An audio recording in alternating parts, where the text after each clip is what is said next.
Froyo. It's Wednesday. Not for room to silence. Thank you. Now for the pledge. I pledge allegiance to the flag of the United States of America and to the republic for which it stands, one nation, under God, indivisible, with liberty and justice for all. Remember to treat people right and do the right thing. Today for lunch we're having a hot dog, baked beans, spicy fries, apple crisp, and milk. And now we would like to share some stories from the reference books in the library about Black History Month. Champions become symbols. To millions of Negroes, Joe Louis was not only a great fighter, but a symbol of the potential progress of the Negro people under democracy. In 1936, after 27 straight victories, a match was arranged between Joe Louis and the German boxer Max Schmeling. More than just an opponent, Schmeling represented Hitler's Germany and all it stood for, the iron superiority theory and the denial of equal rights to darker people, while Louis was a symbol of Negro hope under American democracy. On the night of June 19, 1936, at Yankee Stadium in New York, Max Schmeling knocked out Joe Louis in the 12th round. A hush fell over the crowd. That night, hundreds of Negroes wept openly in Harlem streets. But in Chicago, a year later, the Brown Bomber defeated James J. Braddock and became heavyweight champion of the world. And in a return match with Schmeling in 1938, he knocked out the German in the first round.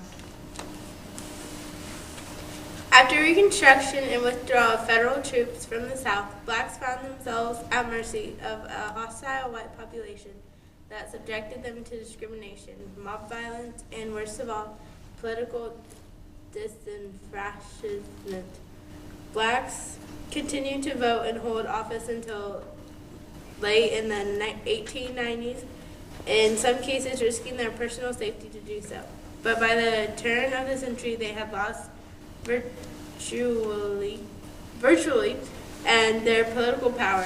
The last black congressman from the South left Congress in 1901. Not until 1967 did another black man from the South, Andrew Young of Georgia, win election to the House of Representatives. Some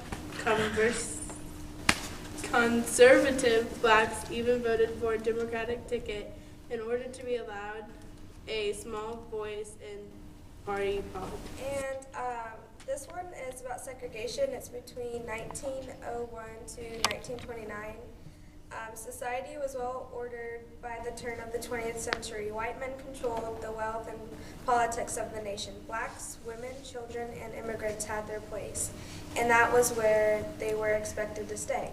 America was mostly segregated in the 1900s. Segregation had become an acceptable social system that was instituted by various state laws and upheld by the Supreme Court. Although some states had integrated schools and public facilities, social mingling among races or among economic classes were not acceptable, even in the most liberal circles.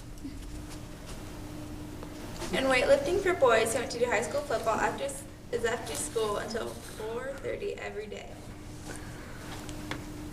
And Friday is twin day. Dress alike or dress like someone else.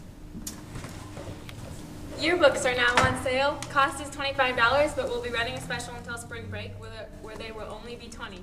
After spring break, they go back up to $25. High school players are also selling Bruin sunglasses, so go find a soccer player, and they're $15. Thank you for They're watching watching WBJH News.